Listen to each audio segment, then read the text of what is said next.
Hi hello नमस्ते guys. सो आज जैसा कि हमने लास्ट वीडियो में देखा था कि हम स्टैटिस्टिक्स का रोड में पढ़ रहे थे कि हमको क्या क्या पढ़ना है, क्या क्या पढ़ना चाहिए। सो मैंने वहां पे हर चीज डिस्कस की थी कि हम आगे क्या करने वाले स्टैटिस्टिक्स में, ठीक है। और उसके अलावा कुछ छोटे छोटे पॉइंट्स होते हैं स्टैटिस्टिक्स में, लाइक परसेंटाइल्स क्या होते हैं, छोटी छोटी चीजें होती है।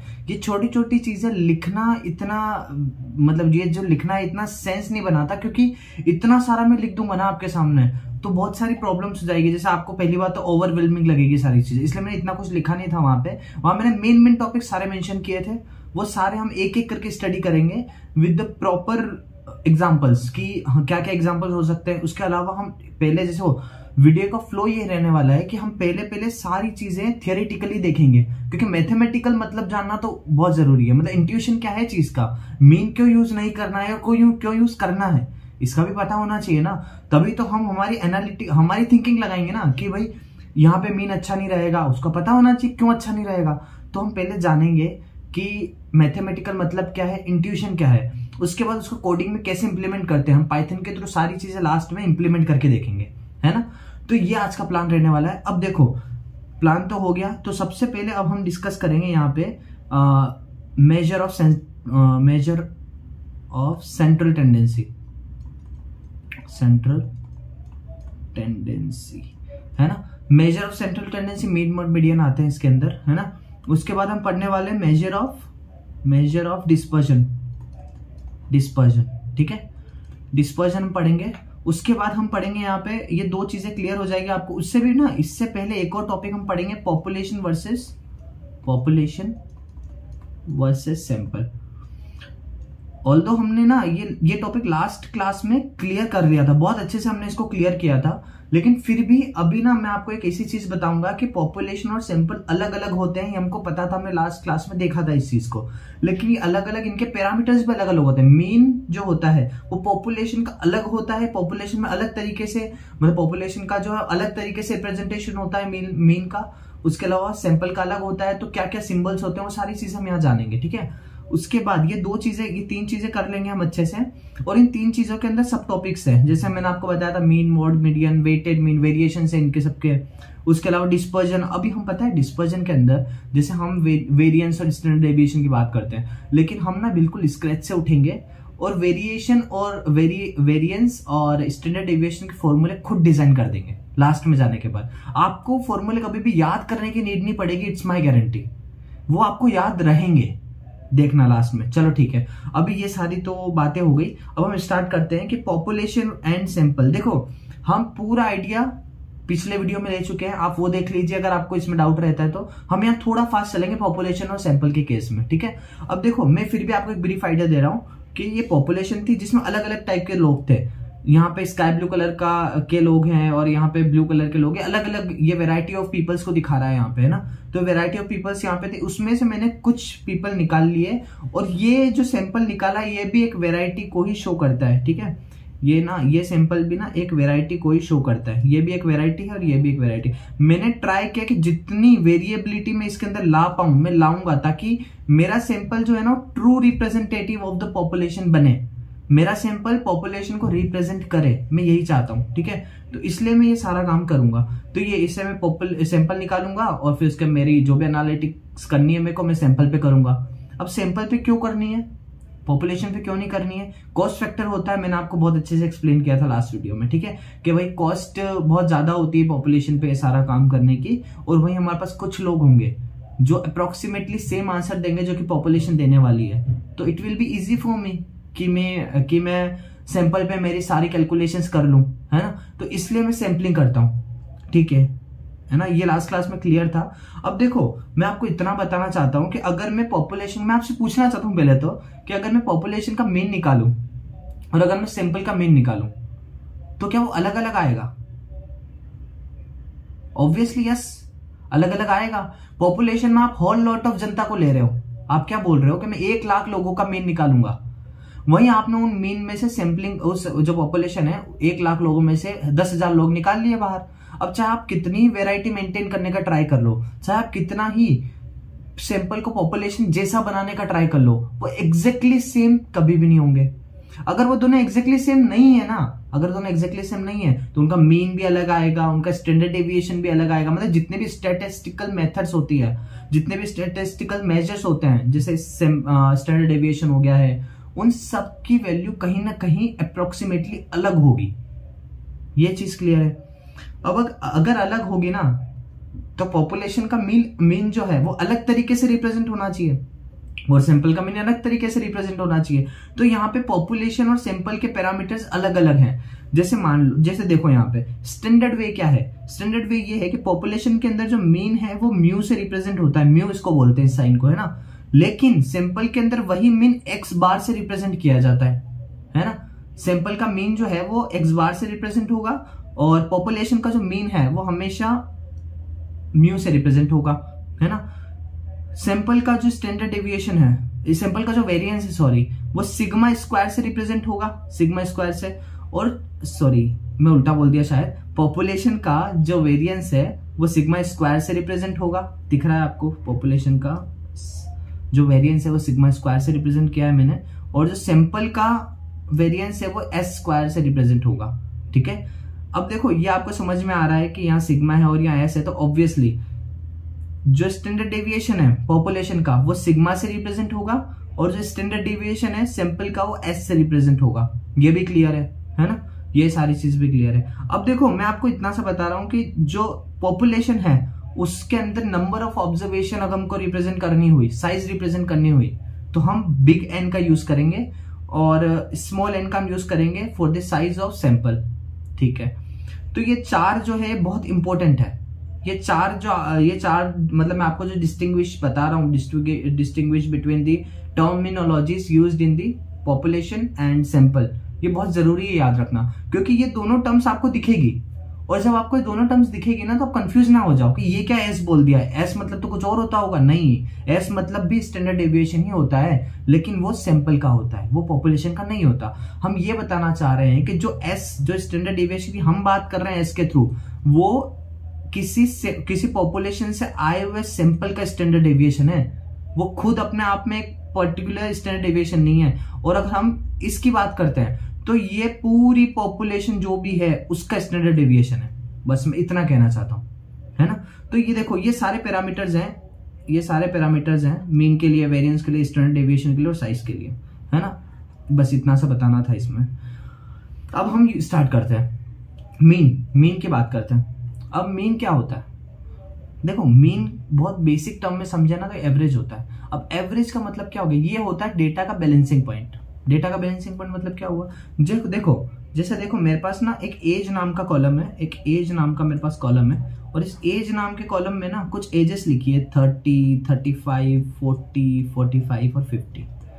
अगर इन सबका मैं मीन निकालूंगा ना, अब पहले तो देखो मैं इनको अगर नंबर लाइन पे प्लॉट कर लूं तो क्या होगा, 30 कहीं यहाँ होगा, 35 यहाँ होगा, 40 यहाँ होगा, 45 यहाँ होगा और 50 यहाँ होगा। और इस पूरी नंबर लाइन को अगर मैं इस पेन जैसे देखूं, ये पेन ना एक नंबर लाइन है जो मैंने यहाँ पे बनाई है, और इस पेन को अगर मैं एक जगह बैलेंस करने का ट्राई करूँ ना, यहाँ पे देखो मैं अगर बैलेंस करने का ट्राई करूँ, 2 उंगली पे कर लेता हूँ, वैसे 1 उंगली पे नहीं होगा, तो 2 उंगली पे अगर मैं इसको बैलेंस करने का ट्राई करूँ तो ये जो पॉइंट मेरे को मिला है ना, ये वाला पॉइंट जो मेरे को मिला है जिसपे बैलेंस हो पा रहा है आराम से, तो ये पॉइंट कौन सा होगा, ये पॉइंट जिसपे बैलेंस हो पा रहा है, ये पॉइंट होगा मीन पॉइंट। ये सेंटर है पूरे डेटा का, है ना, ये पूरे डेटा का ना सेंटर है, ये मीन होगा, ये पूरे डेटा का सेंटर है। अब एक बात बताओ कि इस पेन पे अगर मैं इस साइड में वेट बढ़ा दूं, है ना, अब आपको दिख रहा होगा इधर से, आप शायद दिख रहा हो नहीं दिख रहा हो मेरे को पता नहीं, ये इस साइड से मोटा है ये पेन, है ना, इधर के साइड में वेट इसका ज्यादा है। अगर मैं इस साइड और वेट बढ़ा दूं ना तो मेरे को मेरे बैलेंसिंग पॉइंट को इधर की साइड में शिफ्ट करना पड़ेगा, लेफ्ट साइड में शिफ्ट करना पड़ेगा मेरे को मेरे बैलेंसिंग पॉइंट को। तो मतलब ये है कि मेरा मीन शिफ्ट होगा फिर, है ना। देखो यहाँ बैलेंस हो रहा है, एग्जैक्टली सेंटर में तो बैलेंस नहीं हो रहा है ना। तो इसका मतलब क्या हुआ, इसका मतलब ये हुआ कि अगर डेटा के अंदर कोई आउटलायर्स का मतलब समझो पहले, नॉइजी डेटा, नॉइजी मतलब जो डेटा को परेशान करे, ये रेगुलर फ्लो है डेटा का, ये रेगुलर फ्लो है, वहीं इसमें एक 100 साल का आदमी आ जाता है यहाँ पे, तो ये पूरे डेटा के जो मीन 40 पे था ना, वो मीन को शिफ्ट करके राइट में लेके आ जाएगा कहीं ना कहीं यहाँ पे बीच में, है ना। तो ये बैलेंसिंग पॉइंट को इधर के साइड ले गया राइट में, है ना। और अगर मैं इधर 1000 वैसे तो ये नहीं है सही, 150 लिखता हूँ, 150 ईयर्स का एक आदमी है जो बहुत जी गया है, ठीक है। अगर मैं इधर के साइड में 150 एज का एक आदमी रख दूं, तो ये जो बैलेंसिंग पॉइंट था, ये जो बैलेंसिंग पॉइंट था, अगर देखो 150 शायद मेरे को यहाँ रखना चाहिए, 150 रख देता हूँ, तो ये जो बैलेंसिंग पॉइंट था और इधर की साइड शिफ्ट कर जाएगा। बैलेंस करने के लिए जिधर वेट ज्यादा है उधर की साइड शिफ्ट होना जरूरी है ना। तो जो मीन है ना, जो मीन है वो नॉइजी वैल्यू से, जो गलत वैल्यू है, जो बहुत ज्यादा वैल्यू है, जो रेयर वैल्यू है, उनसे अफेक्ट होता है। मीन ना उनसे अफेक्ट होता है। जैसे मान लो कि देखो मैं आपको एक सिंपल सा एग्जांपल देता हूं। इस केस में मैं आपको एक बात कहना चाह रहा हूं कि जैसे मान लो कि मेरे को ना एक क्लास को ओलंपिक्स के लिए भेजना है। एक क्लास है मेरे स्कूल में, एक क्लास है, मेरे को उनको मैथमेटिकल ओलंपिक्स के लिए भेजना है। अब मैं ये चाहता हूं कि मैं ये चाहता हूं पूरी क्लास के बच्चे उसमें पढ़े लिखे होने चाहिए, अच्छा मतलब वो बच्चे बहुत स्मार्ट होने चाहिए सारी क्लास के। तो मैंने क्या तरीका अपनाया कि मैं सबके मैथमेटिक्स के मार्क्स का एवरेज देख लूं। भाई मीन, मैंने मेरी स्टैटिस्टिक्स को एज अ मीन माना और मैंने क्या किया कि सारी क्लासों के जो मैथमेटिक्स के मार्क्स है उनका एवरेज ले लिया, उनका मीन ले लिया, और उससे मैं पता करने का ट्राई कर रहा हूं। उससे क्या पता करने का ट्राई कर रहा हूं कि भाई कौन सी क्लास का एवरेज मार्क्स ज्यादा है, ताकि मैं उसको ओलंपिक्स में भेज सकूं। लेकिन इसमें एक प्रॉब्लम हो गई मीन लेने में। क्या प्रॉब्लम हुई कि क्लास ए के अंदर एक क्लास है, उसके अंदर मैथमेटिक्स के सारे स्टूडेंट्स के जो मार्क्स है, जैसे 100 मैक्सिमम मार्क्स है, तो उनके मार्क्स ना 30 से 40 के बीच में ही है। लेकिन एक बंदा जिसके मार्क्स पूरे 100 है, 2 बंदे जिनके मार्क्स पूरे 100 है, और सबके मार्क्स 30, 40, 50 के अंदर में ही है। तो मतलब मैक्सिमम क्लास के मार्क्स तो कम है, लेकिन कुछ बंदों के मार्क्स बहुत ज्यादा है। ये रेयर केस है, ये दोनों रेयर केसेस हैं, है ना। कुछ बंदों के मार्क्स बहुत ज्यादा है, तो ये जो है ना मीन को शिफ्ट करेंगे इनकी साइड में, मतलब मीन बहुत ज्यादा निकलेगा, पूरे इसका मीन ज्यादा निकलेगा। और मीन ज्यादा निकला तो मैंने क्या करूंगा, ब्लाइंडली इस क्लास को भेज दूंगा मैथमेटिकल ओलंपिक्स के लिए। लेकिन ये तो गलत हो गया, ये तो गलत हो गया ना। इसमें तो कुछ ही बच्चे बहुत स्मार्ट थे और बाकी बचे हुए बच्चे तो क्लियर नहीं कर पाएंगे, तो ये तो रॉन्ग हो गया, है ना। तो मीन हमेशा सही नहीं होता। जब आपके डेटा में नॉइसी वैल्यूज हो ना, जब आपके डेटा में बड़ी बड़ी वैल्यूज हो, आउटलायर्स हो, मतलब जिनकी कोई जो डेटा के साथ मेल नहीं खाते, अगर ऐसे पॉइंट्स है ना, तो आप मीन यूज ना करें, है ना। अदरवाइज अगर आपको सिर्फ एक सेंट्रल टेंडेंसी देखनी है, एक बैलेंसिंग पॉइंट देखना है, तो आप मीन का यूज करें, है ना। ये मीन का एक बेसिक इंट्रोडक्शन मैंने आपको दे दिया। अब हम बात करते हैं वेरिएशंस की। देखो 2 टाइप के वेरिएशन हमको देखने को मिलते हैं मीन के अंदर। पहला टाइप हम पढ़ रहे हैं ट्रिम्ड मीन। पहले हम ट्रिम्ड मीन पढ़ते हैं, फिर हम वेटेड मीन पढ़ेंगे। ट्रिम्ड मीन की बात करते हैं। देखो यहाँ प्रॉब्लम क्या हो रही थी ना, यहाँ देखो मैं यहाँ आपको समझाता हूँ, लास्ट में समझाता हूँ। यहाँ प्रॉब्लम क्या हो रही थी ना कि 30 मार्क्स आए हैं, किसी के 40 आए हैं, किसी के 50 आए हैं, है ना, किसी के 60 आए हैं, लेकिन किसी के 100 ये पूरे मार्क्स आए, 100 2 बार आ गए, ठीक है। तो इससे एवरेज बढ़ रहा था इन 100 से, है ना, इन 100 से एवरेज बढ़ रहा था।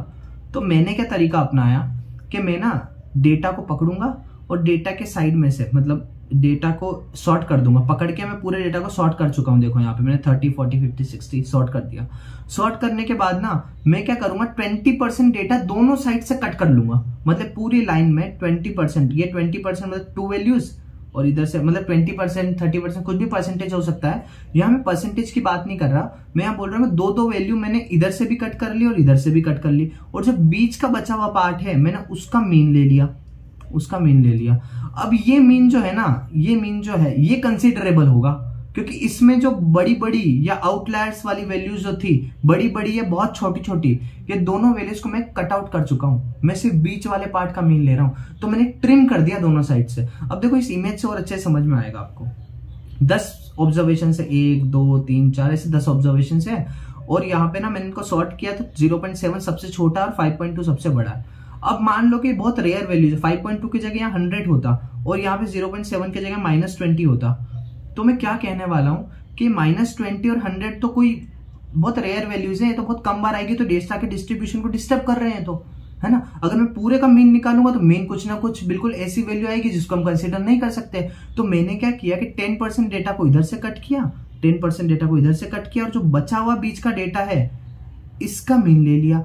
अब देखो डिस्टर्बिंग वैल्यू तो हट गई ना दोनों, तो ट्रिम करके मैंने मीन ले लिया, और ये कंसिडरेबल होगा क्योंकि इसके अंदर तो ऐसी कोई आउटलायर वैल्यू है ही नहीं, तो ये कंसिडरेबल होगा। तो ट्रिम्ड मीन का यही यूज है, हम आउटलायर से डील कर सकते हैं, है ना। बस यही ट्रिम्ड मीन होता है, डेफिनेशन आप पढ़ सकते हैं। ये पूरी की पूरी जो है एज अ पीडीएफ में दे दूंगा डिस्क्रिप्शन में, आप आराम से रीड कीजिएगा, कोई प्रॉब्लम नहीं है ना।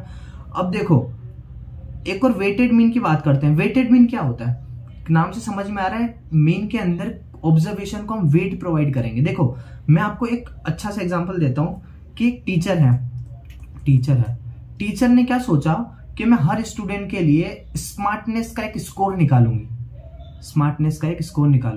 और स्मार्टनेस का स्कोर निकालने के लिए क्या करना है, उनके मार्क्स देखना है, एक तो उनका जो एकेडमिक स्कोर है, एकेडमिक स्कोर देखना जरूरी है, वो होमवर्क टाइम पे करते हैं कि नहीं करते हैं, वो स्पोर्ट्स में कैसे हैं, स्पोर्ट्स में उनका क्या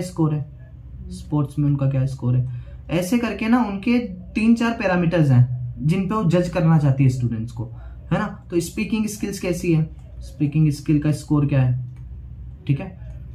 ये सारा स्कोर ना दिया हुआ है उनको कि एकेडमिक स्कोर किसी एक ए स्टूडेंट और बी स्टूडेंट का 2 का दिया हुआ है। एकेडमिक स्कोर जो ए का है वो 20 है, और इसका होमवर्क स्कोर 30 है, इसका स्पोर्ट्स स्कोर 40 है, और इसका स्पीकिंग स्कोर 35 है, ठीक है।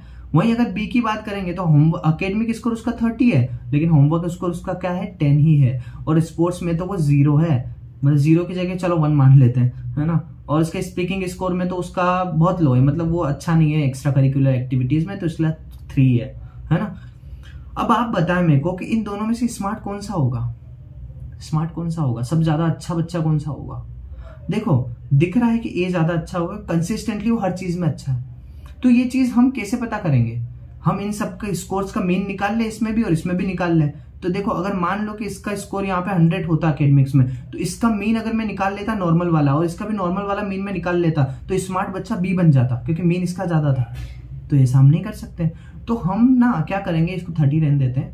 हम क्या करेंगे अभी तो कि ये जो पूरा डेटा है ना, इसका वेटेड मीन निकालेंगे। वेटेड मतलब मीन मतलब क्या है कि देखो ये जो है ना एकेडमिक स्कोर, होमवर्क, ये सारी चीजें ना एज अ वेट में गिनूंगा, ठीक है। उसके अलावा उनका ना स्मार्टनेस स्कोर भी है, बहुत सारे स्कोर्स होते हैं, है ना, तो वो भी है। अब अगर एक बात बताएं मेरे को कि ठीक है ना, अगर एक बात बताएं कि ये जो एकेडमिक स्कोर है, ये जो स्कोर्स है ना, इनको अगर मैं एज अ वेट ले लूं, वेट मतलब क्या कि एकेडमिक स्कोर ना 20 टाइम्स है, 20x है, और ये 30x है, ऐसे मैं बोल दूं, है ना। तो देखो जो ए का टोटल स्कोर आया था ना, ए का अच्छा सा मतलब ये बोलना चाहता हूं मैं कि ए का जो स्कोर आया है कॉलेज की तरफ से वो है कुछ 40, और बी का जो स्कोर आया है कॉलेज की तरफ से वो है कुछ और, ठीक है। तो देखो मैंने ना एकेडमिक में इसको ज्यादा कम दिया है, फिर इसको ज्यादा दिया है, ऐसे दिया है, तो इनको मैं वेट्स मान सकता हूँ कि एकेडमिक का उसका वेट 20 है, होमवर्क का उसका वेट 30 है, और स्पोर्ट्स का उसका वेट 40 है, और 35 है ना, ऐसा बोल सकता हूँ, है ना। तो मतलब इसमें उसने इतना कवर किया है, इतना।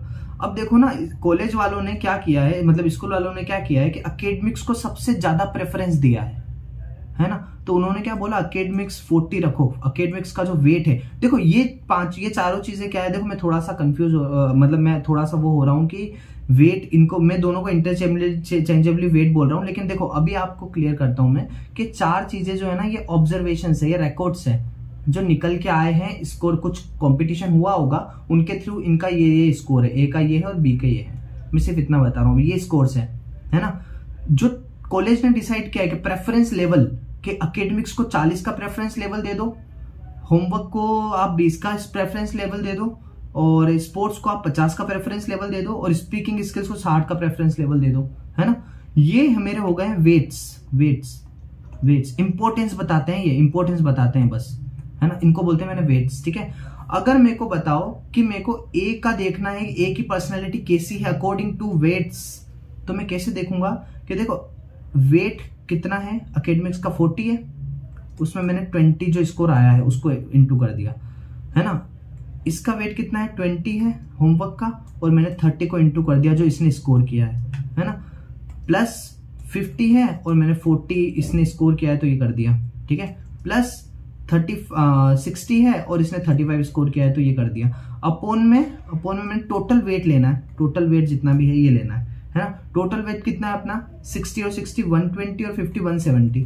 तो ये जो भी मीन निकल के आएगा ना, ये मीन जो भी वैल्यू निकल के आएगी, ये वैल्यू ना इन पूरे वेट्स को अकाउंट में लेके आई है ना, पूरे वेट्स को अकाउंट में लेके आई है ना। अगर मैं वहीं इसकी बात करूं तो अगर इसका वेटेड मीन निकालूंगा, जैसे मैंने इसका निकाला वैसे इसका निकालूंगा, तो ये कम होगा इसके अकॉर्डिंग, ठीक है। क्योंकि ना देखो सबसे ज्यादा जो वेट है वो है 50 स्पोर्ट्स स्कोर का, लेकिन इसका स्पोर्ट्स स्कोर सिर्फ 1 है और इसका ज्यादा है ना। तो इसलिए अकॉर्डिंग टू द वेट ये मीन वेरी करेगा, तो इसको बोलते हैं वेटेड मीन, ठीक है। अब देखो अगर आपको थोड़ा कंफ्यूजन हुआ तो एक बार मैं इसको एक बार और क्लियर करना चाहता हूं, क्योंकि शायद मैंने कहीं इंटरचेंजेबली वेट और ऑब्जर्वेशंस में गलती की हो, है ना। तो मैं इसको क्लियर करना चाहता हूं। मैं क्या बोलना चाहता हूं कि ये जो 4 ऑब्जर्वेशन है और यहाँ ये जो 4 ऑब्जर्वेशंस थे, एक बार क्लियर बनाऊं क्या? चलो ठीक है, ये बना लेता हूँ 20 30 40 50, ठीक है, ये बना लिया मैंने। और यहाँ पे 31 और मैं सॉरी यहाँ पे 10 लिख देता हूँ, यहाँ 1 लिख देता हूँ और यहाँ 3 लिख देता हूँ, ठीक है। ये बी के स्कोर से, ये ए के स्कोर है, ये एकेडमिक का है और ये होमवर्क का है और ये स्पोर्ट्स का है और यहाँ पे स्पीकिंग का है, ठीक है। और इनका जो वेट जो कॉलेज वालों ने डिसाइड किया था प्रेफरेंसेस, तो वो है 40 20 और 50 और 60, ठीक है। ये प्रेफरेंस डिसाइड की थी कॉलेज वालों या स्कूल वालों ने, जिसने भी की थी। तो देखो मैंने जब ए का वेटेड मीन निकालना है तो मैं क्या करूंगा कि ए के ऑब्जर्वेशन को पकड़ूंगा, उसको इसके वेट के साथ इंटू करूंगा, जो भी कॉलेज वालों ने वेट ना प्रेफरेंस इंपोर्टेंस मतलब वेट होता है ना। और ये सारी ऑब्जर्वेशन से जो हमने रिकॉर्ड की है थ्रू द कंपटीशन, ये सारी, ठीक है, ये हो गया। अब इसको मैं इंटू करूंगा 40 से, 40 इंटू 20 प्लस 30, फिर मैं इसको स्कोर करूंगा इसके वेट से इंटू 20 प्लस इसको इंटू करूंगा इसके वेट से 40 इंटू 50, ऐसे कर करके, और मैं इसका डिवाइड बाय टोटल वेट कर दूंगा, टोटल वेट, है ना। ऐसे करके मेरे को वेटेड मीन मिलेगा ए का। ऐसे कैसे सिमिलरली मैं बी का निकाल लूंगा। आपको दिख रहा है कि बी का स्कोर स्पोर्ट्स में बहुत कम है और कॉलेज वाले स्पोर्ट्स को बहुत ज्यादा प्रेफरेंस देते हैं। तो इसका मतलब तो ये हुआ ना कि बी स्मार्ट गाय नहीं अकॉर्डिंग टू दैट क्राइटेरिया, ठीक है। तो ये वेटेड मीन यहाँ यूज आता है वेटेड मीन, कि आपको प्रेफरेंस लेवल दिया गया हो और आपको प्रेफरेंस के हिसाब से मीन के अंदर उनका वेट लेके काम करना हो, तो हम वेटेड मीन का यूज कर लेते हैं। आई थिंक देखो ये इनफ डिस्कशन है, आगे आपको शायद यहाँ कंफ्यूजन हुआ हो, लेकिन यहाँ सारी चीज मैंने आपको क्लियर कर दी है वापिस से, ठीक है। तो ये वेटेड मीन का कॉन्सेप्ट है ना। ट्रिम्ड मीन और वेटेड मीन क्लियर हो चुका है। अब हम बात करते हैं मीन के साथ क्या प्रॉब्लम है। ये ना मैं आपको ये चीज बता चुका हूं ऑलरेडी ऊपर कि बैलेंस पॉइंट जो होता है वो मीन होता है और मीन शिफ्ट करता है नॉइसी वैल्यूज के साथ में। नॉइसी वैल्यूज का क्या मतलब हुआ कि कोई ऐसी वैल्यूज है डेटा में जो बहुत बड़ी है, जो नॉर्मल डेटा के साथ मेल जोल नहीं खाती, तो उससे ना मीन जो है वो डिस्टर्ब हो जाता है। और पूरा मीन अगर डिस्टर्ब हो जाएगा तो उसको हम कैसे कंसीडर कर सकते हैं हमारे आगे की कैलकुलेशंस के लिए? नहीं कर सकते। तो इसलिए ना क्या हुआ कि हम ये मीन के साथ ये प्रॉब्लम तो है। मैंने आपको एग्जांपल भी दिया है कि क्लास में ओलंपिक का मैंने आपको एक एग्जांपल दिया था कि दो बच्चे के मार्क्स 100 थे और सबके कम थे, फिर भी क्लास का मीन ज्यादा आ गया, है ना, अदर क्लासेस से, जिनके अंदर कंसिस्टेंटली मार्क्स ठीक थे, एवरेज थे, तो भी उनका मीन कम आया और यहाँ पे इनका मीन ज्यादा आ गया। तो ये एक प्रॉब्लम है ना। तो इस प्रॉब्लम का सोल्यूशन लेके आया था मीडियन। मीडियन ने क्या किया कि मीडियन एक ऐसी ऑब्जर्वेशन है, मतलब एक ऐसी स्टैटिस्टिकल मेथड है जिसके अंदर ये करते हैं हम लोग कि जो भी हमको दिया हुआ है, जैसे मान लो कि वही मार्क्स वाली एग्जांपल हम कंटिन्यू करेंगे, यहाँ पे भी अच्छा है, ठीक है। मार्क्स वाले एग्जांपल में मैंने क्या किया था कि मैंने बोला था कि कुछ बच्चों के मार्क्स 30 40 50 60 और 55 ऐसे हैं, मतलब एवरेज मार्क्स है, और कुछ बच्चों के ना 100 है। तो अब ना इसका मैं मीन निकालूंगा तो बहुत ज्यादा आएगा, और वहीं कुछ लोगों के ना अच्छे मार्क्स, मतलब कंसिस्टेंटली ठीक मार्क्स है, 65, फिर यहाँ पे 60, फिर यहाँ पे 55, ठीक मार्क्स है, एवरेज मार्क्स है, इनका मीन कम आ जाएगा। लेकिन हमको अगर हम थोड़ा सा ऐसे सोचें, थोड़ा सा दिमाग लगा के सोचें, तो ऊपर वाली क्लास को ओलंपिक में भेजने का मतलब नहीं है, क्योंकि मोस्ट ऑफ द बच्चे यहाँ से रिजेक्ट हो जाएंगे। कुछ 100 वाले बच्चे थे जिन्होंने मीन बढ़ाया था, वो पास होंगे, सिर्फ ये पास नहीं होंगे, तो इनको भेजने का कोई सेंस बनता नहीं है। आप इनको भेजो, क्योंकि इनमें सबके मार्क्स ऑलमोस्ट सेम है और ठीक है, कंसिडरेबल है, एवरेज मार्क्स है, तो आप इनको भेजो, है ना। पहली बात है, कहीं भी भेजने का जो क्राइटेरिया होता है वो मार्क्स होना ही नहीं चाहिए, लेकिन फिर भी चलो ठीक है, हमने एग्जाम्पल लिया है तो इसी को हम वो करते हैं, है ना। चलो ठीक है, तो अभी ये देखो ये बात हो गई, है ना। तो इसलिए मीन में प्रॉब्लम था। मीडियन कैसे इस प्रॉब्लम को सॉल्व कर रहा है हम ये जानते हैं, मीडियन कैसे इस प्रॉब्लम को सॉल्व कर रहा है। अब देखो थोड़ी सी स्पेस बना देते हैं, या तो फिर हम यहाँ करते हैं मीडियन वाला भी, है ना। पेन चेंज कर लेते हैं, सॉरी, मीडियन की बात करते हैं। अब मीडियन कैसे इस प्रॉब्लम को सॉल्व करता है हम उसकी बात करेंगे। ये पेन की जो, हाँ ठीक है, वाइट वाला चल रहा है, ठीक है। हम ना मीडियन की बात कर रहे हैं, और मीडियन में क्या करना है हमको कि हम ना सबसे पहले जो भी हमको डेटा दिया उसको सॉर्ट कर लेते हैं, है ना। जैसे मार्क्स आए हुए हैं 10, 20, 30, 50, 50 और 100, है ना, और 100 और 100, ये मार्क्स आए। ये आउटलायर्स हैं, आपको दिख रहा है नॉइसी वैल्यूज हैं, ठीक है। इन नॉइसी वैल्यूज को मैं कंसीडर नहीं करना चाहता, है ना। नॉइसी वैल्यूज को मैं कंसीडर नहीं करना चाहता, क्योंकि अगर मैं इनको भी मेरे मीन के अंदर ले रहा था जैसे, तो मेरा मीन का स्टैटिस्टिक्स बढ़ जा रहा था बहुत ज्यादा, और ये कहीं ना कहीं रॉन्ग डायरेक्ट करता है ना। तो हम क्या करेंगे, इसको नहीं लेना चाहते, हम क्या मीडियन फाइंड करेंगे। देखो मैंने सबसे पहले सॉर्ट कर देना, स्टेप 1 में क्या करना है, सॉर्ट कर देना, सॉर्ट कर देना। उसके बाद ना इस पूरी के अंदर से मिडिल वैल्यू फाइंड करनी है आपको। देखो इसके अंदर कितने ऑब्जर्वेशन है, 4 ये रहे, 1 2 3 4 पीछे छोड़े और 4 यहाँ से छोड़े, तो मिडिल वैल्यू ये दोनों आती है। मतलब देखो 3 पीछे छोड़े, 3 यहाँ से छोड़ो और 3 यहाँ से छोड़ो, जो मिडिल वैल्यू यहाँ पे 2 मिडिल वैल्यूज है।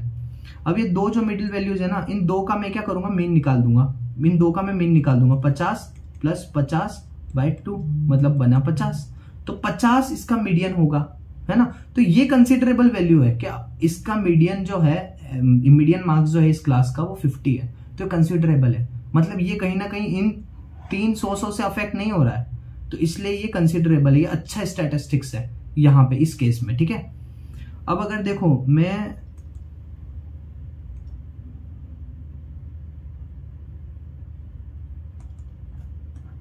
हाँ देखो मैं क्या करूंगा, ये तो हो गया, ये तो 2 इवन, देखो यहाँ पे इवन नंबर ऑफ ऑब्जर्वेशन है, 2 2 4 2 6 6 7, हाँ देखो यहाँ इवन नंबर ऑफ ऑब्जर्वेशन आपको दिख रहा है, ठीक है। तो इसलिए मैंने क्या किया, बीच की 2 वैल्यू लेके काम किया, क्योंकि देखो 3 यहाँ से हटाऊंगा, 3 यहाँ से हटाऊंगा, तो जो बीच की 2 वैल्यू बचेगी वो यही बचेगी, है ना। अगर मैं यहाँ ओड ऑब्जर्वेशन होते तो काम और इजी हो जाता। देखो अगर मान लो कि 5 ही वैल्यूज है, 10 10 20 30 और 100 और 100, ये 5 ही वैल्यूज हैं।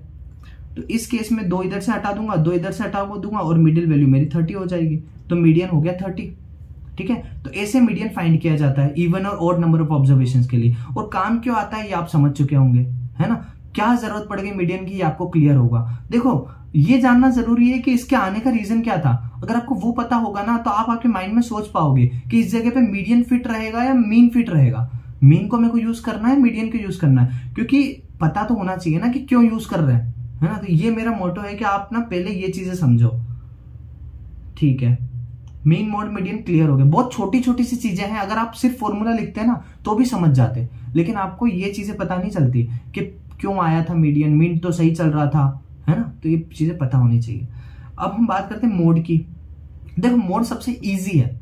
मोड मतलब होता है मोस्ट फ्रीक्वेंट वैल्यू। इसका मतलब क्या हुआ, जैसे मान लो एक, मैं आप यहाँ पे कुछ लिखने नहीं वाला हूँ क्योंकि इसका कोई फॉर्मूला भी ऐसा है नहीं, तो हम नॉर्मल समझते हैं कि मान लो कि मेरे को मेरी शॉप के अंदर, मेरी एक शॉप है कपड़े की, ठीक है, उसके अंदर मैं अलग अलग फोक ड्रेसेस मंगाता हूँ, राजस्थानी, बंगाली, बहुत सारी अलग अलग फोक ड्रेसेस मंगाता हूँ। अब मैंने क्या देखा कि मेरे कस्टमर्स पूरी सीजन निकल गई और मैंने अब ऑब्जर्व करना चाहा, मैंने अब एनालाइज करना चाहा कि किस कल्चर की ड्रेस ज्यादा बिकी है। तो मैं क्या करूंगा कि मेरे पास एक डेटा रेडी हुआ होगा जिसके अंदर कल्चर का एक कॉलम था, कल्चर, किस कल्चर से, और यहाँ पे कस्टमर लिखा हुआ था और इसने यहाँ पे ड्रेसेस खरीदी या नहीं खरीदी वो बात है। तो यहाँ कल्चर का नाम लिखा है राजस्थानी, बंगाली, राजस्थानी, बंगाली, फिर राजस्थानी, राजस्थानी, राजस्थानी। अब देखो ऐसे लिखा है। तो अगर मेरे को पता करना हो कि नेक्स्ट ईयर मेरे को कौन सा स्टॉक ज्यादा मंगाना है, राजस्थानी मंगाना है, बंगाली मंगाना है, तो मैं क्या करूंगा कि इस कल्चर वाले कॉलम में जो वैल्यू बहुत ज्यादा बार रिपीट हुई है ना, जितने ज्यादा कस्टमर ने जो फोक खरीदा है, जो कल्चर की ड्रेस खरीदी, उस कल्चर की ड्रेस मेरे को मंगानी पड़ेगी। नॉर्मल सा ये तो वो है, कॉमन सेंस है कि भाई यहाँ पे राजस्थान की ड्रेस इस कस्टमर ने, इसने इन सब ने राजस्थानी ड्रेस खरीदी, और ऐसे हंड्रेड्स ऑफ ऑब्जर्वेशन है जिसमें राजस्थानी ड्रेस खरीदी गई है ना। तो मैं क्या करूंगा कि सबसे ज्यादा रिपीटेड जो कल्चर है इस कॉलम में, उस कल्चर की ड्रेस नेक्स्ट ईयर ज्यादा लाऊंगा, है ना। तो ये सिंपल सा मोड है कि पूरे कॉलम में सबसे रिपीटेड जो एलिमेंट है वो हमारा मोड होगा, बस ये मोड होता है, ठीक है। मोड हो गया, मीडियन हो गया, मीन हो गया। अब हम डिस्पर्जन की बात करते हैं। देखो डिस्पर्जन मतलब क्या होता है? डिस्पर्जन मतलब फैलाव, कितना फैला हुआ है ना, कितना फैला हुआ है। अब इस पेन को मैं खींच नहीं सकता, तो देखो आप समझो एक रबर बैंड मेरे हाथ में है ना, उस रबर को मैं, देखो वो जो रबर बैंड है ना, उसको ऐसा समझो, एक नंबर लाइन है वो रबर बैंड, है ना। उस रबर बैंड के अंदर ऐसी ऑब्जर्वेशंस पड़ी है 1 2 3 4 5 6, है ना। इस रबर बैंड को मैं अगर खींचूं ना, इस रबर बैंड को अगर, जैसे यहाँ पे नंबर लाइन है ये, इसको अगर मैं खींचूं तो इसका मतलब ये लंबी हो जाएगी, ये नंबर लाइन को अगर मेरे को लंबी होगी अगर, तो यहाँ पे ना कुछ ऐसा होगा कि 1, फिर उसके बाद 5, फिर उसके बाद 7, फिर उसके बाद 8, फिर उसके बाद 10, ठीक है, और फिर उसके बाद 12, है ना, फिर यहाँ पे भी -1। तो आपको ये दिख रहा होगा, ये नंबर लाइन 1 है और ये नंबर लाइन 2 है, इन दोनों का रबर बैंड की, इसको रबर बैंड की तरह मानो, इसको मैंने खींचा तो ये बन गई, इसको मैंने खींचा तो ये बन गई। तो इसका स्प्रेड बढ़ा दिया ना मैंने, इसका स्प्रेड बढ़ा दिया। तो ये जो स्प्रेड बढ़ा है ना, इसकी वजह से ये स्प्रेड जो बढ़ा है, ये हमको कैसे पता चलेगा? यहाँ तो थोड़ी सी वैल्यू तो पता चल गया कि स्प्रेड बढ़ गया है, ये स्प्रेड जो है, डिस्पर्जन जो है बढ़ गया है, ये तो पता चल गया यहाँ पे तो इजी देख के। अगर यहाँ लाखों ऑब्जर्वेशन होती और आपको पता करना होता कि स्प्रेड किसका ज्यादा है किसका कम है, तो आप क्या करते हैं? आपके पास कोई फॉर्मूला, कोई मेथड कुछ तो होनी चाहिए ना। यही फॉर्मूला सारा हम मेजर ऑफ डिस्पर्जन में पढ़ेंगे, है ना। अब स्प्रेड जानना क्यों जरूरी है? देखो मैं आपको बताता हूं कि ना एक मार्केट है, और उस मार्केट के अंदर जो भी आप मतलब आप ट्रेंड देख रहे हो कि इस चीज का रेट कैसे कैसे बढ़ रहा है, तो आपने देखा है कि जो शक्कर है, जो शुगर है, उसका रेट पहले 1 रुपीज केजी था, फिर 2 रुपीज पर केजी हो गया, 3 रुपीज हो गया, वो हर ईयर की 1 से बढ़ रहा है, ठीक है। लेकिन आपने क्या देखा कि यहाँ पे ट्रेंड फॉलो होता है, यहाँ पे कोई अनसर्टेनिटी नहीं है। अनसर्टेनिटी का मतलब क्या है? कुछ इधर उधर से सरप्राइजिंग चीजें नहीं हो रही है, ये हर बार होता है तो हो रहा है ना। तो ये अनसर्टेनिटी मैं जो आपको बताना चाह रहा हूँ कि लाइफ का कोई भरोसा नहीं है, वो वाली चीज यहाँ नहीं है, यहाँ पे भरोसा है ना। तो वही है कि ये तो एक अनसर्टेनिटी नहीं शो कर रहा। आप देखो यहाँ पे इस डेटा में, यहाँ पे कोई रैंडमनेस भी नहीं है। आप देखो ना कि ट्रेंड चल रहा है, कोई रैंडमली तो वैल्यू उठ के आ नहीं रही है, तो रैंडमनेस भी नहीं है। लेकिन आप इस नीचे वाले डेटा को देखो, है ना, नीचे वाले डेटा को अगर आप ध्यान से देखोगे ना, तो यहाँ पे 15 हो जाएगा और यहाँ पे 6 हो जाएगा। देखो इसमें कोई ट्रेंड फॉलो नहीं हो रहा। -1 0 1 मतलब 2 का डिफरेंस है, यहाँ पे फिर 4 का डिफरेंस है, ऐसे करके डिफरेंसेस हैं, और डिफरेंसेस बड़े बड़े डिफरेंसेस हैं, है ना। तो मैं क्या कहना चाह रहा हूँ कि -1 के बाद कोई भी वैल्यू उठ के आ सकती थी। हम नहीं बता सकते ना कि भाई शक्कर का रेट 2025 में क्या होगा, क्योंकि यहाँ तो रैंडमली कुछ भी हो रहा है। तो यहाँ रैंडमनेस बहुत ज्यादा है। अगर रैंडमनेस बहुत ज्यादा है ना, क्योंकि बड़ी बड़ी वैल्यूज कुछ भी आ सकती है, तो रैंडमनेस बहुत ज्यादा है, तो इन वैल्यूज के बीच का जो डिफरेंस है, इन वैल्यूज के बीच का डिफरेंस है, वो भी ज्यादा होगा, है ना, वो भी ज्यादा होगा। रेट बहुत ड्रास्टिकली बढ़ रहा है, ड्रास्टिकली घट रहा है, ट्रेंड में बहुत एक्सटेंसिव चेंजेस आ रहे हैं। तो ये पूरी जो चीज है, इसमें क्या हुआ है, ये जो डेटा है, इनके बीच का जो स्प्रेड है, ये बढ़ रहा है ना, स्प्रेड बढ़ रहा है। तो जहां पे ये स्प्रेड, देखो ये अगर डेटा है कोई, इसको मैंने प्लॉट किया, ये कोई डेटा है, तो ये डेटा मान लो कि अगर ये है ना, अगर ये है, और अगर कोई ऐसा डेटा है, और वो अगर ये है, तो रेंडमनेस इसमें ज्यादा रहेगी और इसमें कम रहेगी, ठीक है। बस मैं आपको यही बताना चाह रहा हूं। अब ये रेंडमनेस या फिर डिस्पर्जन, इसको नापने की क्या क्या मेथड्स हैं, वो आता है मेजर ऑफ डिस्पर्जन में। बहुत डिटेल डिस्कशन चल रहा है, मेरे को पता है कि इस पे इतने डिस्कशन की जरूरत है नहीं इन सारी चीजों पे, लेकिन हाँ, मैं आपको सिर्फ इतना, मेरी तरफ से मैं श्योर हो जाना चाहता हूँ कि आपको समझ में आ रहा है। बस इतनी सी मेरी वो है कि हाँ, ये आपको समझ में आना चाहिए, ये बहुत इंपॉर्टेंट है। आपको अगर मतलब पता होगा ना, आगे अप्लाई कर पाओगे आप। और एप्लीकेशन बहुत इंपॉर्टेंट। अगर आप सिर्फ मैथमेटिकली फॉर्मूले सीखना चाहते हो तो वो आप 10th-12th में कर चुके हो। आपको अभी पता नहीं है कि मशीन लर्निंग में इसका क्या यूज होगा आगे जाने पे। इसका यूज बहुत ही मतलब ऐसे होगा कि आपको लगेगा कि हाँ यार इसका मतलब ये था, अगर समझ लिया तो आपको समझ में आ गया, वो वाली चीज होती है। ठीक है, तो ठीक है, अभी हम ये चीज भी क्लियर कर चुके हैं कि क्या होता है। अब हम सबसे पहले स्टार्ट करते हैं डेविएशन से। डेविएशन टर्म का मतलब क्या होता है? डेविएशन का मतलब आप समझो, डेविएशन मतलब मैं एक पाथ पे जा रहा हूं और उस पाथ से मैं डेविएट हो गया, मैं हट गया उस पाथ से। तो डेविएशन मतलब देखो, डेविएशन का मतलब अगर डेटा की टर्म्स में समझे तो यहाँ पे एक मीन वैल्यू पड़ी है जिसको हम एक्स बार बोलेंगे। ठीक है, एक्स बार सैंपल मीन होता है, मैंने आपको ऊपर सिखाया था, है ना। ये मीन वैल्यू पड़ी है।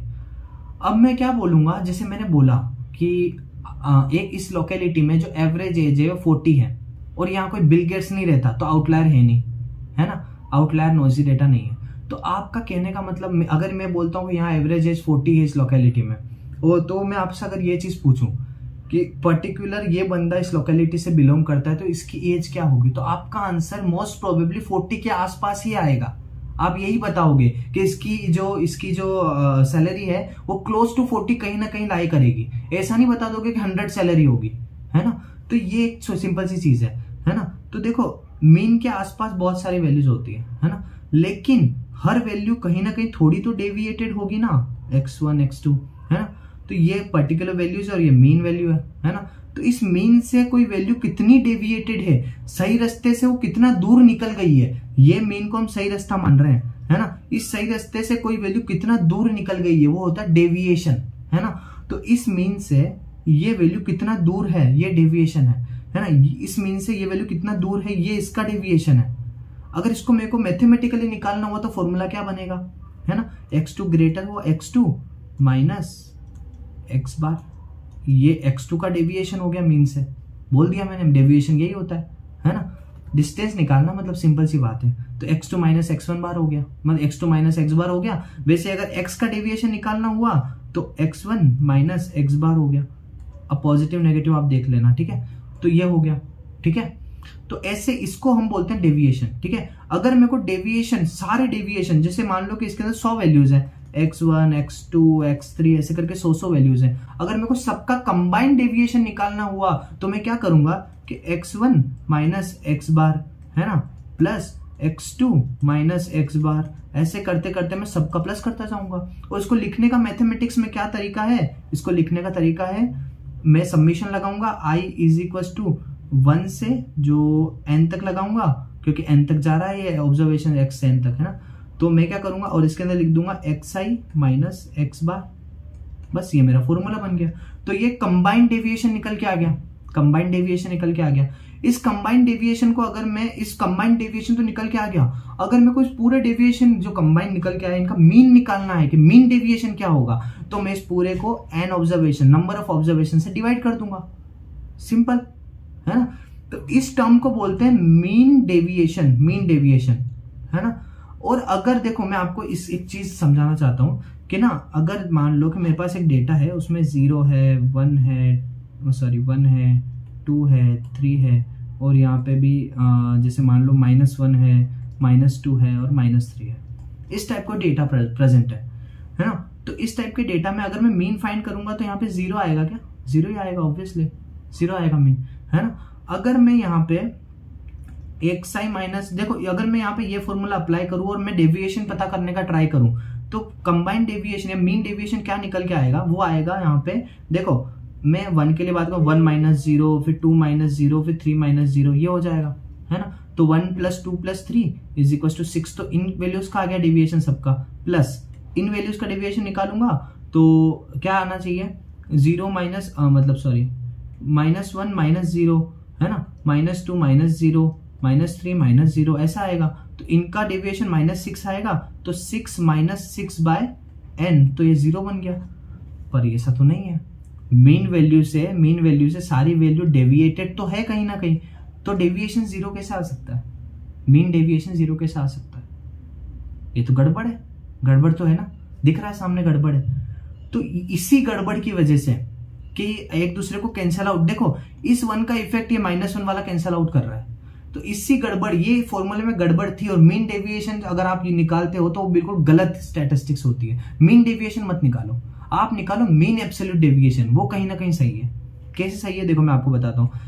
अगर मैं मीन एब्सोल्यूट डेविएशन मतलब क्या हो गया कि एब्सोल्यूट वैल्यू को मीन करो, इन सब ऑब्जर्वेशन की एब्सोल्यूट वैल्यूज निकाल लो।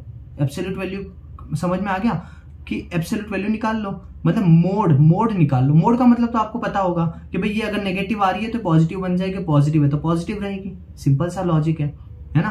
तो देखो जो यहाँ पे डेविएशन नेगेटिव आ रहा था जितना भी, सॉरी ठीक है, तो जो यहाँ पे डेविएशन नेगेटिव आ रहा था और जो यहाँ पे डेविएशन पॉजिटिव आ रहा था, तो नेगेटिव वाला जो -6 यहाँ पे निकल के आया था ना, वो मोड लगेगा तो वो बनेगा 6, और यहाँ पे जो पॉजिटिव था वो तो पॉजिटिव ही रहेगा अपॉन में n, ठीक है। तो 12/n हो जाएगा, और यहाँ n की वैल्यू कितनी थी 1 2 3 4 5 6 7, ठीक है। तो यहाँ पे 12/7, ये कुछ ना कुछ डेविएशन आ गया आपके सामने, ये कुछ ना कुछ डेविएशन आ गया। तो बस इसीलिए हमने कि कैंसिल आउट कर रहे थे ना एक दूसरे के इफेक्ट को, इसीलिए हमने इनके आगे मोड लगा दिया, हर के आगे।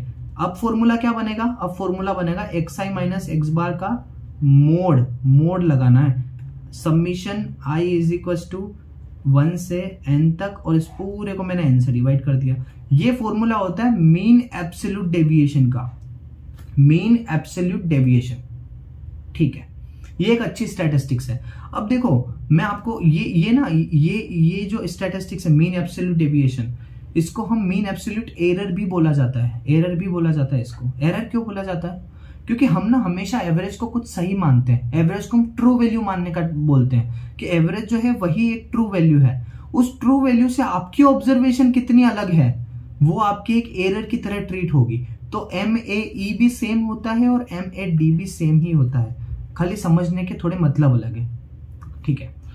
अगर मैं आपको बोलूं कि ये ऑब्जर्वेशन जो आपने निकाली है ये सही है, लेकिन इसके अलावा एक और चीज है जो मशीन लर्निंग में आगे यूज होती है, और वो क्या चीज है, वो ये चीज है कि आप ना अगर 1 से n तक चलो और इस मोड को हटा के ना xi माइनस x बार का स्क्वायर अपॉन में होल अपॉन में n ये कर दो, तो भी ये सेम ही काम करेगा। मतलब सेम का मतलब ये है कि जो काम मोड कर रहा था यहाँ पे पॉजिटिव बनाने का नेगेटिव को, तो ये स्क्वायर भी तो -6 को अगर मैं स्क्वायर करूंगा तो एक 36 पॉजिटिव में ही देगा, तो ये भी नेगेटिव से पॉजिटिव बना रहा है। तो क्या मैं ये यूज कर सकता हूँ, बिल्कुल कर सकते हो। तो मैंने ये यूज किया और इसको बोल दिया मीन स्क्वायर एरर या फिर mean square deviation, MSD, MS Dhoni नहीं है, ठीक है। तो मीन स्क्वायर डेविएशन, ठीक है, ये चीज भी क्लियर हो गई है ना, मीन स्क्वायर डेविएशन।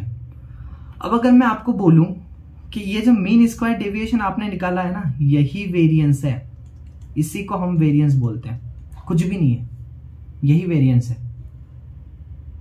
देखो आपको एक टाइम के लिए भी लगा के वेरिएंस का फॉर्मूला आपको याद करने की जरूरत है।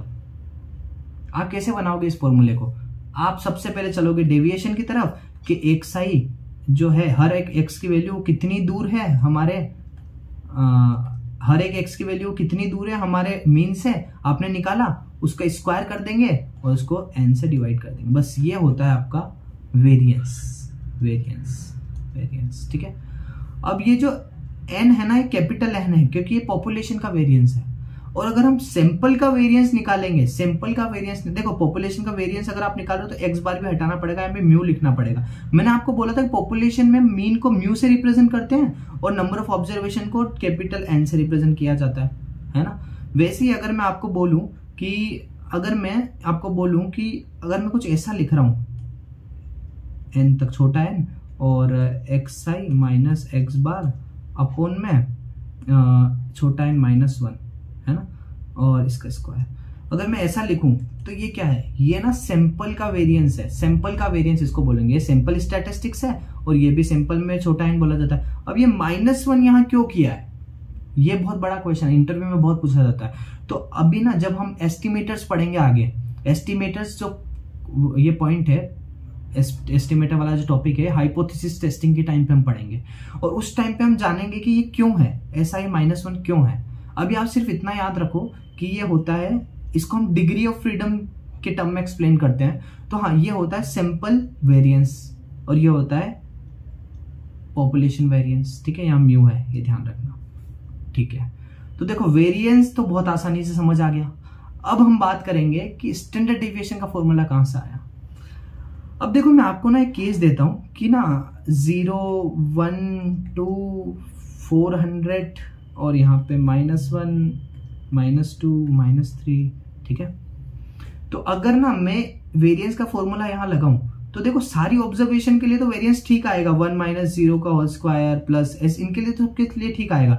लेकिन पूरी टर्म में यहाँ पे एक चीज एक ऐसी ऐड हो जाएगी कि 0 मतलब 400 - 0 का होल स्क्वायर मतलब 200 का होल स्क्वायर, क्या सॉरी मतलब 400 का होल स्क्वायर, और 400 का होल स्क्वायर हो गया 16 4 zeros, ठीक है, ये हो गया। अब बताओ इतनी बड़ी टर्म अगर इस वेरिएंस में हम ऐड करेंगे तो कितना खतरनाक इफेक्ट सिर्फ एक ऑब्जर्वेशन का जा रहा है। तो क्या एक ऑब्जर्वेशन की वजह से पूरे डेटा का वेरिएंस इतना बढ़ गया? भाई ये तो गलत है। एक ऑब्जर्वेशन कितना डिस्टर्ब कर रहा है चीजों को। तो ये आउटलायर ऑब्जर्वेशन है। आउटलायर में आपको बहुत बार समझा चुका हूं, नॉइसी डेटा जो बहुत बिल्कुल मेल जोल नहीं खाता हमारे डेटा के साथ, तो वो होता है आउटलायर। तो यहाँ एक आउटलायर ने कितना अफेक्ट कर दिया वेरिएंस को, बहुत ज्यादा। तो अब देखो हम पढ़ते हैं, देखो मैं आपको क्या बताने वाला हूं कि अगर मैं कुछ ऐसा करूं कि इस आउटलायर का इफेक्ट कम हो जाए तो कैसा रहेगा। देखो मैं क्या करूं कि इस फॉर्मूले में थोड़ा सा मैं चेंज करना चाहता हूं, xi - x बार ये तो ठीक है, अपॉन में n-1 ये भी ठीक है, इनका समेशन और इनका स्क्वायर, ये हमारा वेरिएंस का फॉर्मूला था, है ना। जो भी नंबर यहां से निकल के आएगा, अगर मैं उसका स्क्वायर रूट ले लूंगा ना, अगर मैं उसका स्क्वायर रूट ले लूंगा तो ये नंबर छोटा हो जाएगा। तो कहीं ना कहीं वैल्यू फिट हो गई ना हमारी, जो हम चाहते थे कि इसका वेरिएंस इतना बड़ा ना आए, इतना ड्रास्टिक चेंज ना आए, तो वेरिएंस छोटा करना पड़ेगा। और रूट एक तरीका है स्क्वायर को छोटा करने का, क्योंकि ये स्क्वायर इसका इफेक्ट कम हो जाएगा अगर हम रूट लगाएंगे तो अगर इस पूरी ऑब्जर्वेशन के ऊपर में एक रूट लगा दूं तो इस आउटलायर का इफेक्ट कहीं ना कहीं छोटा नहीं हो जाएगा, छोटा नहीं, इतना बड़ा नंबर छोटा नहीं हो जाएगा रूट लगाने पर, हो जाएगा, नॉर्मल मैथमेटिक्स।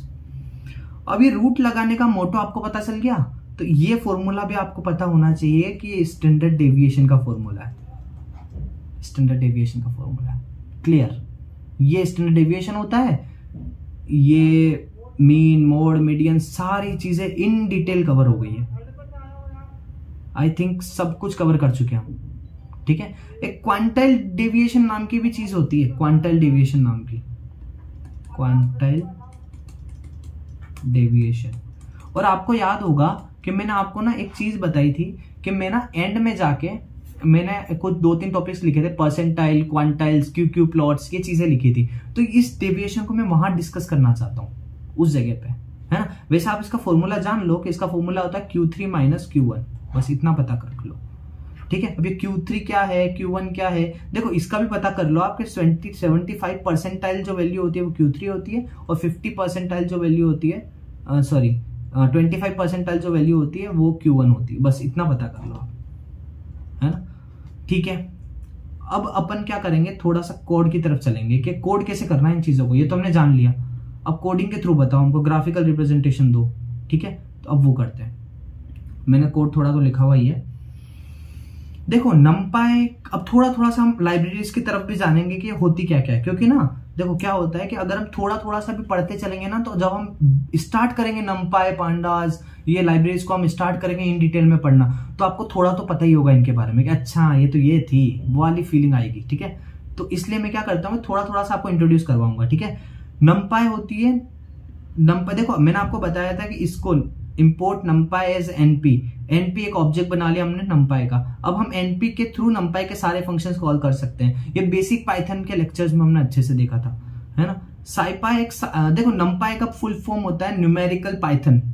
नाम से पता चल रहा है कि जितने भी न्यूमेरिकल कंप्यूटेशंस होने हैं, एरे वगैरह, न्यूमेरिकल एरे वगैरह, इन सारी एरेज वगैरह से अगर हमको डील करना है तो हम NumPy लाइब्रेरीज का यूज करेंगे। एरे बनाना, है ना, एरे बनाना, एरे के साथ मल्टीप्लिकेशन, डिवीजन, जो भी नंबर्स के साथ मैं करना चाहता हूँ, रैंडम नंबर जनरेट करना, वो सारा NumPy में होता है, ठीक है।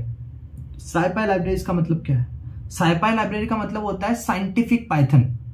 साइंटिफिक पाइथन का क्या मतलब हुआ कि हम यहाँ पे ना स्टैटिस्टिक्स वाली चीजें कर पाएंगे इस लाइब्रेरी के थ्रू थोड़ी बहुत, ठीक है। पर इसको हम थोड़ी कम जानेंगे क्योंकि numpy पे हमारा हाथ जमा होना चाहिए। मशीन लर्निंग में numpy का बहुत यूज है, तो हम इस लाइब्रेरी के थ्रू numpy के थ्रू जानने की सारी चीजों को ट्राई करेंगे, और जो numpy के अंदर अवेलेबल नहीं है उसको हम स्टेट से करेंगे। ठीक है, अब देखो numpy, देखो ये एक लिस्ट मैंने पास करी है, अंदर एक फॉर्मूला होता है numpy के अंदर मीन नाम का।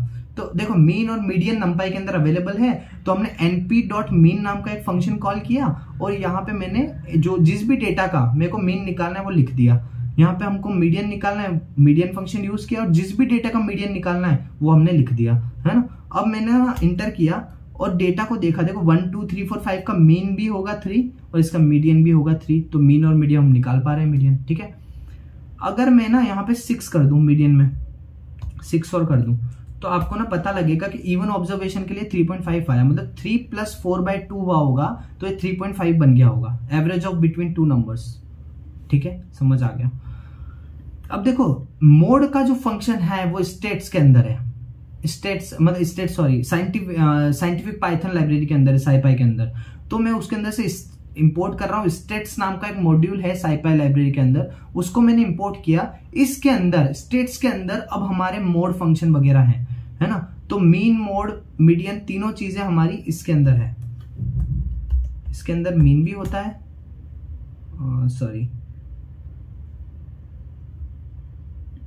चलो ठीक है, अभी इसको हटाते हैं। मीन, मोड, मीडियन हम जान ही चुके हैं वैसे तो, है ना।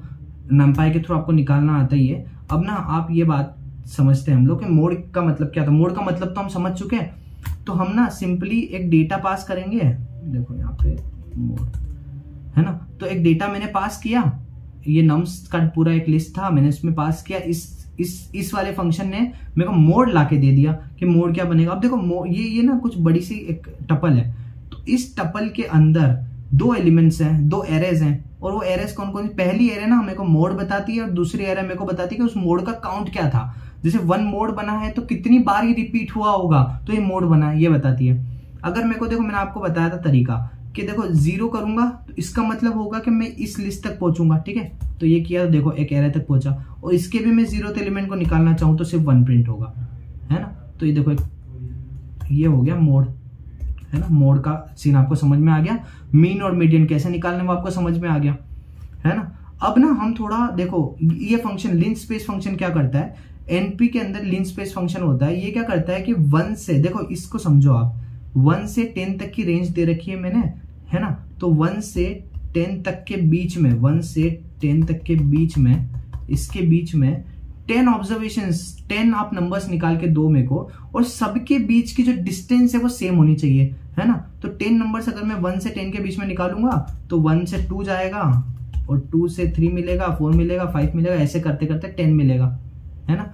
तो देखो मैं इसको रन करता हूं, और देखो ए को आपको प्रिंट करके दिखाता हूं। तो 1 2 3 4 5 6 7 8 9 10, तो इक्वल डिफरेंस लेके उसने 10 वैल्यूज निकाल के दे दिया आपको पर्टिकुलर इंटरवल में से। ये लिनस्पेस करता है, ठीक है। ऐसे मैंने ABC एरे बना ली, सबके बीच में देखो ये 1 से 10 तक दे रहा है, ये 10 11 से 20, ये 21 से 30। वैल्यूज अलग अलग हैं, लेकिन इन सबके बीच का जो डिफरेंस आने वाला है ना, जैसे 11 के बाद 12 आएगा, 13 आएगा इसके अंदर, है ना। अगर मैं आपको B भी प्रिंट करके दिखा दूं तो B 11 12 13 14 इस टाइप से कुछ आ रहा है 20 तक। तो इन सबके बीच का डिफरेंस 12 - 11 1 आ रहा है। तो इन सबके बीच का जो स्प्रेड है ना वो कहीं ना कहीं सेम नहीं है इन तीनों के बीच का, क्योंकि जो डिफरेंस आ रहा है वैल्यूज के बीच में वो तो 1 1 ही आ रहा है। जैसा आप सोच रहे हैं बिल्कुल वैसा ही है, सेम है। देखो अब मेरे को पता करना है कि स्प्रेड सेम है कि नहीं है, तो मैं क्या करूंगा, है ना, मैं क्या करूंगा, तो मैं ना एक ग्राफ प्लॉट करूंगा आपके सामने। अभी मैंने देखो एक ग्राफ प्लॉट किया, ये ए वाली एरे का ग्राफ है। ए वाली एरे ने मैं क्या किया कि देखो ऐसा कोई ग्राफ बना है, मैंने ए वाली जो एरे है ना, मतलब जो यहाँ से निकल के आई है 10 नंबर जो थे 1 2 3 4 5 6 7 8 9 10, तो उनको मैंने प्लॉट कर दिया यहाँ पे, और ऐसा ग्राफ निकल के आया कि ग्राफ इसका स्प्रेड जो है देखो -5 से 15 जा रहा है, तो 10 ऑब्जर्वेशन कहीं ना कहीं बीच में है, और ये सबके बीच का जो स्प्रेड है 1 1 है। तो ये ऐसा ग्राफ बन के आपके सामने आ रहा है ना। वहीं अगर मैं बात करूं बी एरे को प्लॉट करने की, तो बी एरे का ग्राफ देखेंगे तो भी वही की वही होगा, कोई स्प्रेड बढ़ा या घटा नहीं है, समझे आप। तो आपकी जो वैल्यूज चेंज हो सकती है, लेकिन उन वैल्यूज के बीच का जो डिफरेंस है, जो डिस्टेंसेस है वैल्यू के बीच में, जो चौड़ावपन है, वो चेंज होगा तो ही वेरिएंस, डेविएशन, ये जो भी डिस्पर्जन की जो मेथड्स है वो चेंज होगी, अदरवाइज वो चेंज नहीं होगी, है ना। अब आपने सी के लिए भी प्लॉट किया तो एग्जैक्टली सेम ग्राफ आया, है ना।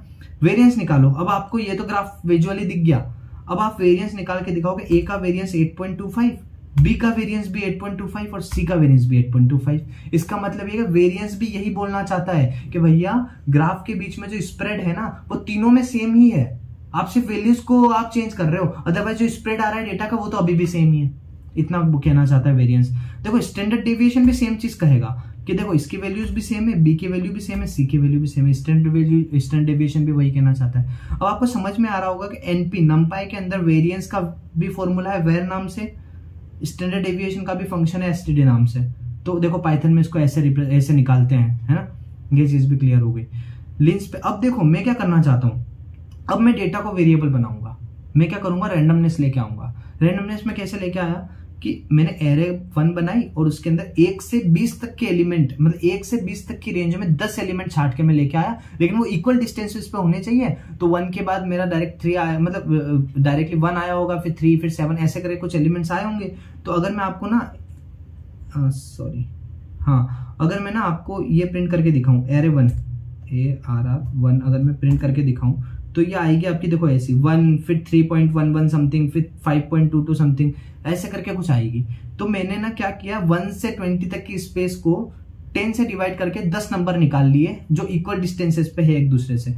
वहीं मैं 1 से 40 तक की वैल्यूज के अंदर से 10 नंबर निकालूंगा तो उनके बीच का जो डिफरेंस आपको समझ आ रहा है कि एक इतनी बड़ी रेंज में से 10 नंबर निकालना और एक इतनी बड़ी रेंज में से 10 नंबर निकालना, तो जो छोटी रेंज में से 10 नंबर निकले ना वो तो पास पास होंगे, और जो बड़ी रेंज में से 10 नंबर निकले वो तो दूर दूर होंगे। समझ आ रहा है। तो दूर दूर वाले नंबर है उनका वेरिएंस तो ज्यादा होगा, वहां पे डिस्पर्जन ज्यादा दिख रहा है ना आपको। तो देखो यही मैं आपको दिखाना चाहता हूं। 1 से 20 के बीच में 10 नंबर निकाले और ये 1 से 40 के बीच में 10 नंबर निकाले, और दोनों का चौड़ाव की अगर बात करें, डिस्पर्जन की अगर मैं बात करूं तो एरे 2 का डिस्पर्जन ज्यादा आना चाहिए मेरे हिसाब से, ठीक है। अब ग्राफिकली मैं आपको ये चीज दिखाना चाहता हूं। देखो ये जो है ये एरे 1 है जिसमें चौड़ाव कम है, 1 से 20 तक के बीच में आपने 10 वैल्यूज निकाली है। ये वो वाला ग्राफ है ब्लू वाला। अगर आप ऑरेंज वाले ग्राफ को देखो तो इसका चौड़ाव ज्यादा है, -20 से 60, मतलब 40 वैल्यूज इसके अंदर पड़ी है। 40 वैल्यूज इसके अंदर पड़ी है। तो 40 जो वैल्यूज है वो दूर दूर, मतलब सॉरी 10 वैल्यूज पड़ी है, लेकिन वो 1 से 40 तक के बीच में। तो देखो जो चौड़ाव है, रेंज है, वो बहुत ज्यादा है ना। तो इसलिए इसका चौड़ाव ज्यादा आया है, और इसको हम, ये चौड़ाव जो ज्यादा हो रहा है ना, इसको हम बोलते हैं कि ये डिस्पर्जन ज्यादा हो रहा है। और डिस्पर्जन ज्यादा होने का मतलब वेरिएंस, स्टैंडर्ड डेविएशन, सब कुछ इसका ज्यादा आएगा क्योंकि हम मेजर ही डिस्पर्जन कर रहे हैं, है ना। अब देखो मैं आपको ना ये बार ग्राफ के थ्रू दिखाना चाहता हूं। वेरिएंस ऑफ ARR1 कम रहेगा, वेरिएंस ऑफ ARR2 बहुत ज्यादा रहेगा। क्यों बहुत ज्यादा? क्योंकि ये आप ऑरेंज ग्राफ देखो, ये बहुत ज्यादा डिस्पर्जन में है ना, और ये बहुत ज्यादा कम है, मतलब इसका डिस्पर्जन कम है तो वेरिएंस कम आया और इसका ज्यादा आया। इसका स्टैंडर्ड डेविएशन कम आया और इसका ज्यादा आया, होना भी चाहिए था। देखो और एक और चीज आपको क्लियर हो जानी चाहिए यहां से कि देखो वेरिएंस के ऊपर कितना इफेक्ट है वैल्यूज का, ये कितना ज्यादा आ रहा है, वेरिएंस का जो अमाउंट है वो कितना ज्यादा आ रहा है, लेकिन स्टैंडर्ड डेविएशन कितना छोटा है। तो ये रूट का कमाल है, जो हमने रूट लगाया था वहां पे, है ना, ये उसका कमाल है ना। तो आपको ये सारी चीजें क्लियर हो गई कि वेरिएंस, और मैंने आपको प्रूफ भी दिया, ग्राफ के थ्रू प्रूफ भी दिया कि सच में डिस्पर्जन बढ़ता है तो वेरिएंस, स्टैंडर्ड डेविएशन, ये सारी चीजें बढ़ती घटती है, ठीक है। तो आई थिंक आज के लेक्चर में आपको मीन, मीडियन, ये सारी चीजों में, डिस्पर्जन, डेविएशन, इन सारी टर्म्स में कोई डाउट नहीं रह गया होगा। बहुत इनफ डिस्कशन किया है हमने, और अगर अब भी कोई डाउट होता है तो आप कमेंट कीजिए, हम वापस से इन चीजों को डिस्कस करेंगे, कोई प्रॉब्लम। अभी ना आपका इन चीजों को समझना बहुत जरूरी है, क्योंकि आगे हम मिसिंग वैल्यूज फिल करेंगे या डेटा प्री प्रोसेसिंग करेंगे ना, तो वहां स्टैटिस्टिक्स का बहुत काम है। अगर हम आगे EDA भी परफॉर्म करेंगे, डेटा एनालिसिस भी करेंगे, तो वहां भी स्टैटिस्टिक्स आना बहुत ज्यादा जरूरी है, बहुत ज्यादा जरूरी है ना। तो इसलिए मैं इतना एम्फेसिस कर रहा हूं कि आपको ये सारी चीजें देखनी है, अच्छे से देखनी है। आप खुद ट्राई करो इन चीजों को तो जल्दी समझ में आएगा। और वैसे तो इनफ था इतना डिस्कशन, ठीक है। So okay, thank you for watching this video, bye bye.